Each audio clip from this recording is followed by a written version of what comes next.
My dad begged me to come to them for the holiday. After a 6-hour flight I came and he opened the door and said, "You will babysit your sister's children. We are going on family trip."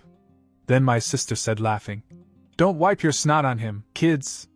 They laughed until I shocked them with my statement. My sister screamed, my dad going crazy, and my mom begged, but then I was half asleep when my phone rang at 6 a.m., and seeing "Dad" on the screen made my stomach turn. It's never just a "How are you?" call with him. I hesitated for a second, then picked up. He got right to the point, asking if I could come to Seattle for the holidays. He said the whole family would be together this year, and it would mean a lot to him. His voice was even a little softer than usual. Against my better judgment, I said yes. I booked a flight from Miami, dropped everything at work, and even bought some gifts for the kids. It cost me a stupid amount of money, not only for the flight, but also for the rental car I figured I'd need, even though he'd said not to bother. I wanted to be prepared. I always do. It's just who I am, or maybe it's who they trained me to be. The one who takes care of things. The snow hit me the second I stepped out of SeaTac.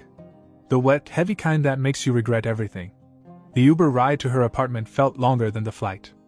I stared out the window, half expecting something to go wrong. It was the same neighborhood I grew up in, the same house, though now it felt more like a place I made possible than a home. They lived in it, but I paid for it.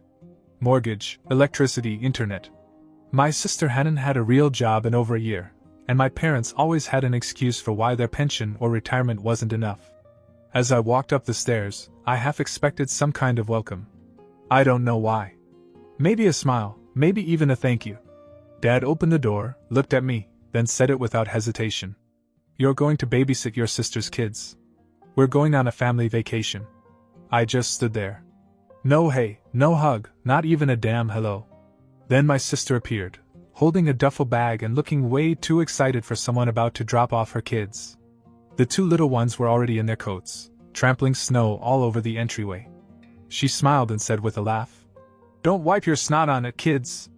They all started laughing. My mom joined in from the kitchen like it was a sitcom moment. They thought it was hilarious. And that's when I said it. I didn't raise my voice. I didn't have to. I just laid it out. Every single thing I'd done for them. Every bill I had paid. Every time I'd covered my sister's credit card debt. Every lie I told my own landlord just to get them money for food.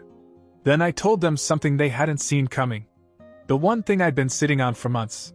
The detail that turned their little plan upside down. That's when my sister started screaming.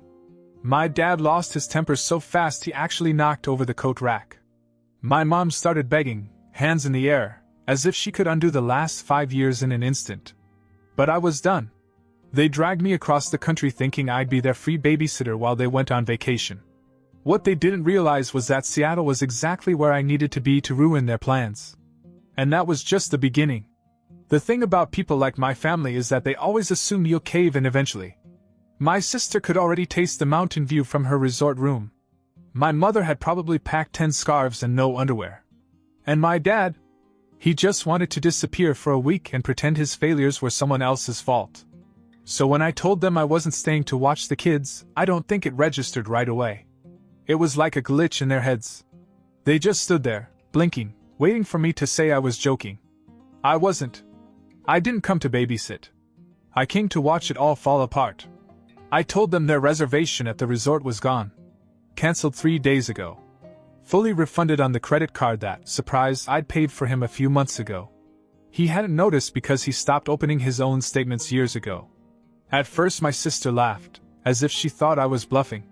Then she pulled up the resort's app. She turned pale. Her hand started to shake. My mom looked over her shoulder, blinked a few times, then started asking questions that no one could answer. Then came the airline part. I told them the flights had been rerouted. No refunds, that would have been too easy. I had the credit transferred to my own name, under an account I'd opened months ago, planning for this.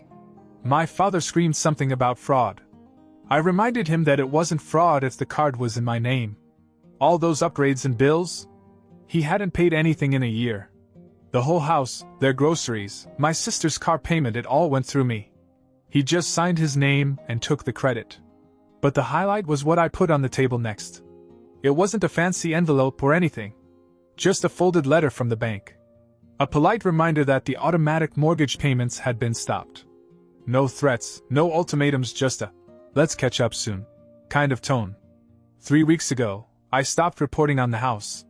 I wanted to see how long it would take them to notice. Spoiler, they didn't. Now my sister was walking in circles, trying to call the resort, probably hoping someone would reverse the cancellation. My mom asked me how I could be so cruel after everything they'd done for me. That was the part that made me laugh.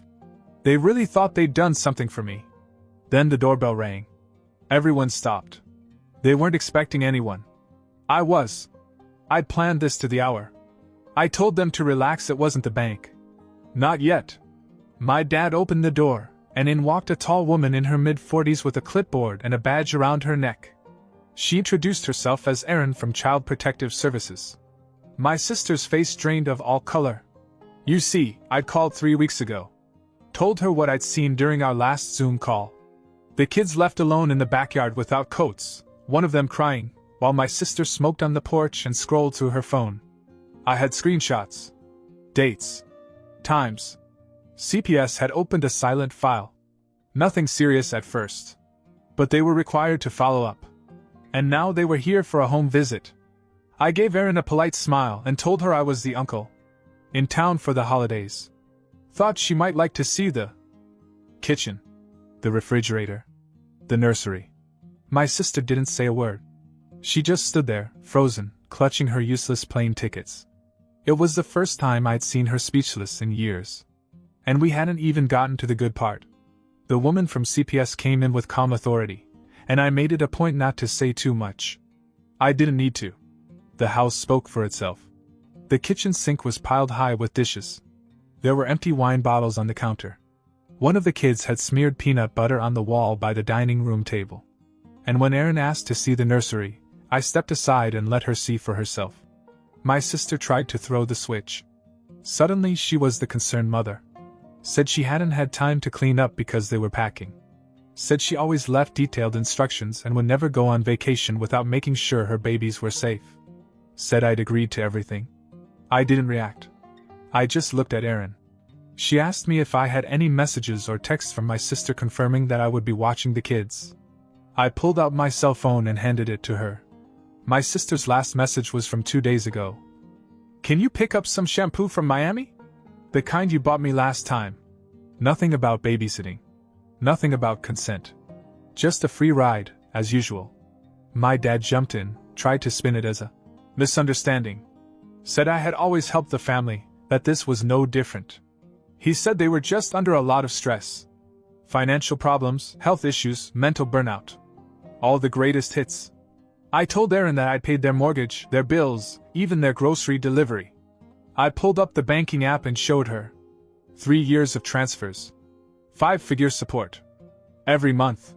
She nodded, scribbled something down, and went upstairs to check on the kids, who were playing in the room with a tablet and a bag of chips. When she was out of earshot, my mother finally snapped. She asked me what this was really about.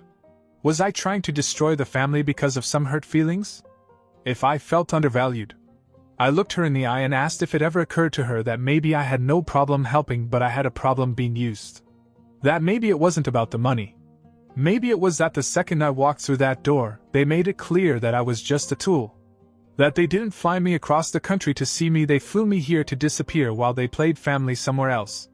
They all went silent. I told them this wasn't revenge for one weekend. It was for years of being the fire escape of their lives. Years of dropped calls, ignored birthdays, and disappearing acts only to show up when they needed a check or a favor. I told them I'd already contacted the mortgage company. They'd be getting a letter soon, not just a warning, but a reassessment of the property. I would take my name off the account. If they wanted to keep the house, they'd have to qualify on their own. Spoiler, they wouldn't. I told them that the car I co-signed for my sister would be repossessed at the end of the month. She'd already missed 2 payments. I just hadn't reported it. Until this morning. I told them the utilities would be shut off in a week if they didn't update the billing information. They stood there like puppets. And then I told them something I hadn't planned to say. That this wasn't the only house I was supporting. That the real reason I'd come to Seattle was to buy a house. Not theirs. Mine. A condo downtown. Fully paid for. I hadn't told them because I knew what they'd do, turn it into a new branch of their leech operation. But it was mine. And I moved in that night. Then Erin came back downstairs and gave them a checklist of what needed to be fixed. She said this visit was a warning. But she'd be back. And if things didn't change, they'd have to deal with more than cancelled vacations. She left. I picked up my suitcase, finally moved it out of the doorway. They didn't stop me. Not one of them asked me to stay. Got it, you're right. Let's make this right. After everything blew up, after CPS walked out the front door and left them standing in the rubble of their own mess, I figured I'd sleep there 2 nights at the most. My place wasn't fully furnished yet. I had furniture coming in 2 days. I still had to stock the fridge, pick up a few things, maybe unpack properly. But I wasn't in a hurry. For once, I thought I could take my time. When things started to settle down, I looked at my dad and said, "So I'm staying with you for 2 days until I get back to my place?" I said it like any normal person would. Not smug, not sarcastic. Just a statement. And he looked at me as if I'd insulted him personally. This time he didn't raise his voice. He just said no. Said I wasn't welcome there anymore. That I'd humiliated them. That if I thought I was better than them now, I could prove it from somewhere else. I looked over at my mother. She didn't say a word. My sister was still hiding with the children. It was exactly what it looked like. They'd used me for as long as they could, and now that I wasn't playing along, I was disposable. So I nodded. Didn't argue. Didn't say another word. I picked up my suitcase, barely unzipped, and walked out. No dramatic exit. No big speech. Just a man leaving a house that no longer belonged to him. I drove to my new apartment, the one they didn't even know existed. A 1-bedroom downtown condo, 10th floor, clean, minimal, fully paid for. I'd been planning this move for over a year. Quietly. While I was still wiring money and pretending I didn't care. The place still smelled of fresh paint. The floors were cold, the fridge was empty, and there were no sheets on the bed. But it was mine. Nobody had the keys but me. I put my suitcase in the closet and just stood there for a moment, hearing nothing. No TV blaring, no kids screaming, no one asking for a ride or a favor or a loan. For the first time in years, I wasn't responsible for anyone but myself. The next morning I made coffee and sat by the window watching the traffic below. I didn't expect anybody to reach out. I thought they'd double down, spend the week telling each other I'd lost it, that I was selfish. But around 11 a.m. my phone buzzed. A text from my sister. She asked if she could come over. Alone. Said she wanted to talk. Said she wasn't coming to fight. Said she wanted to apologize. And for some reason I said sure. A few minutes later she texted again. I'm not trying to fight. I just want to say what I should have said a long time ago. Please. 5 minutes. I waited. Let her sit with it. Then I sent the address. About an hour later, I saw her through the window, standing outside the building in a gray hoodie, arms crossed, clearly unsure whether to knock or leave. She looked different. Smaller somehow. No makeup, no phone in hand, no kids climbing on her. Just her. The version of her I remembered before everything turned into a mess of entitlement and excuses. I let her in. As she walked into the apartment, she paused for a second, as if she'd stepped into someone else's life. She looked around. Bare walls, new couch, still some unpacked boxes stacked neatly in a corner. This is really nice, she said, as if surprised that I'd built something clean and quiet for myself. I didn't answer. I went to the kitchen, poured 2 coffees, and handed her one. She took it and sat down, as if waiting to be told what to do. That was a first. She didn't waste any time. No dramatic build-up. She started with the apology. She said she was sorry for everything, for the way they planned to dump the kids on me, for acting like I wasn't doing enough already, for every time she texted me asking for money like it was nothing. She even apologized for the way she laughed when I walked in the door. That moment apparently stuck with her. She admitted that they got used to me fixing things. That our parents expected it. That she expected it. She said it felt normal until I stopped playing along. And then things got ugly. I just listened. When she was done, I told her I appreciated it. That I needed to hear that. But I also told her that I couldn't pretend it hadn't happened. That apologizing wouldn't fix anything unless she really changed. She nodded. Said she understood. She said she wasn't going back to the house that night. She and the kids were staying in a hotel for now. She said she was thinking about getting her own place. She sounded serious. I told her she should. Before she left, she thanked me. No hugs, no fake closeness. She just walked out, more quiet than I'd ever seen her. I stood by the window and watched her go. And for a second, I thought maybe something had changed. But around 7:30 that night, my phone buzzed. Unknown number. I let it ring. Then the voicemail popped up. It was my dad. His voice was deep. Cold. If you think this is over, you're dumber than I thought. You want to embarrass this family? You'll see how that feels. I stood there and listened to it twice. He wasn't going to let it go. The guilt, the money, the free labor, it wasn't enough that I had walked away. Now he wanted to take something back. Make me pay for stepping out of line. And that was when I realized they were up to something. And it wasn't just petty revenge. They wanted to take me down with them. The voicemail confirmed what I already knew. My father wasn't going to take the loss quietly. My mother would follow his lead. That's always been her role, to soften the blow after he delivered it, to make it seem like there was still some warmth in a house that ran on control. I didn't respond. I didn't call back. I just opened the envelope I'd been saving for the right moment. Inside were copies of documents, every wire transfer, every utility payment, every credit card payment I'd made on her behalf. Each one stapled with dates and account numbers. I'd printed them out weeks ago and kept them in a folder labeled Reclaim. Not for legal reasons.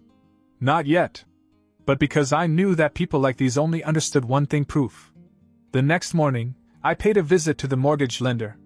I had stopped making payments weeks ago, but now I made it official. I signed a form removing my name from everything associated with the house. I didn't want it repossessed. I wanted them to own it. All of it.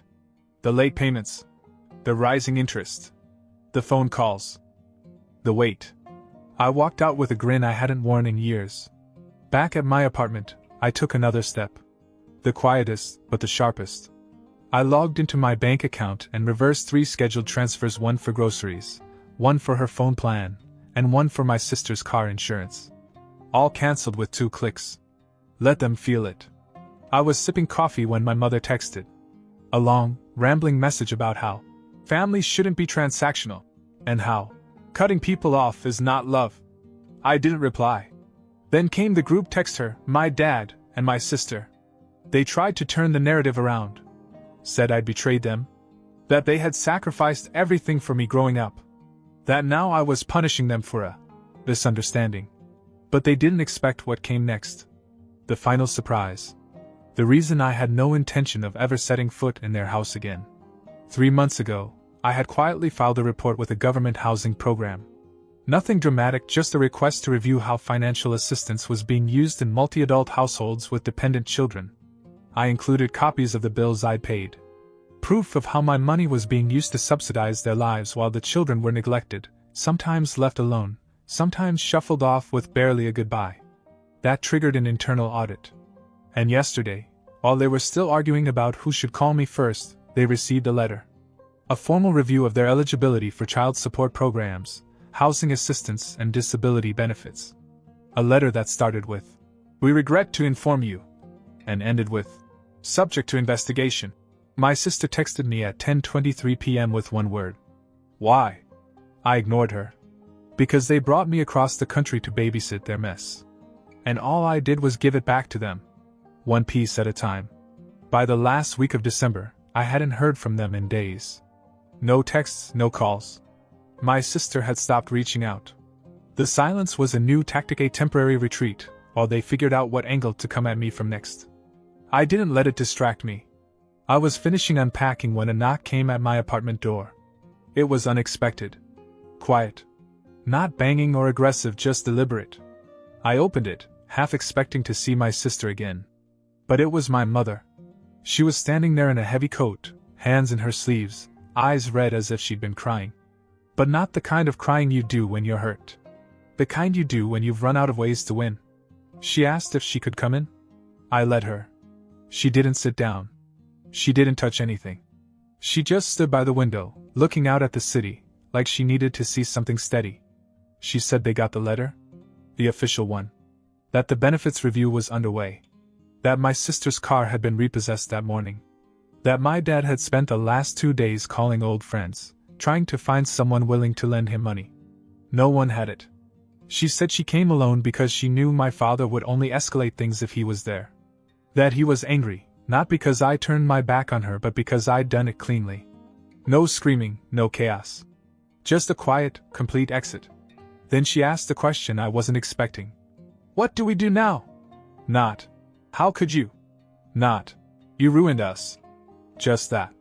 I told her the truth. I said, you start over. You live within your means. You stop treating people like safety nets. And if you ever want me back in your life, it will be as a person, not a solution. She nodded once. Then she handed me a small envelope.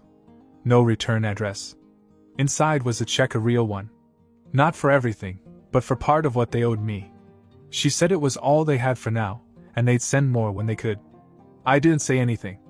I just put it on the counter. She left without apologizing. Just a gentle, take care, and she was gone. I never saw my father again. My sister stayed out of touch for 3 months. Then one day she emailed me a photo of the kids standing in front of a small apartment building, holding a set of keys. A new beginning. She didn't ask for anything.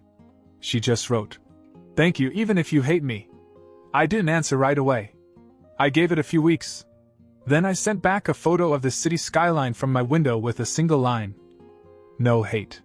Just boundaries. And that was it. The end of a cycle. The beginning of something cleaner. Not everyone gets closure. But I got distance. And sometimes that's stronger. Mini update, 1 month later. It's been a little over a month since everything ended, or maybe I should say since it finally began. Life is quieter now.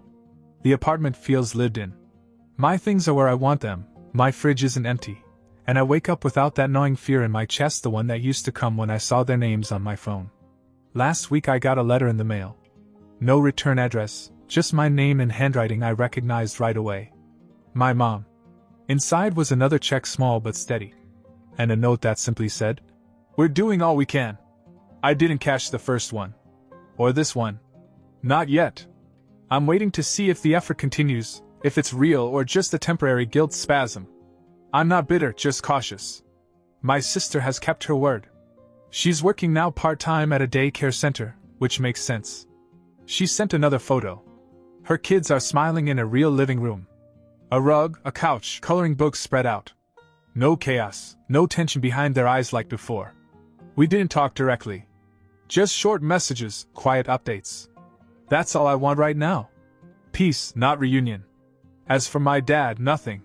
Not a text, not a whisper. And honestly, I don't expect one. People like him don't apologize. They wait for the world to bend back to them. I don't bend.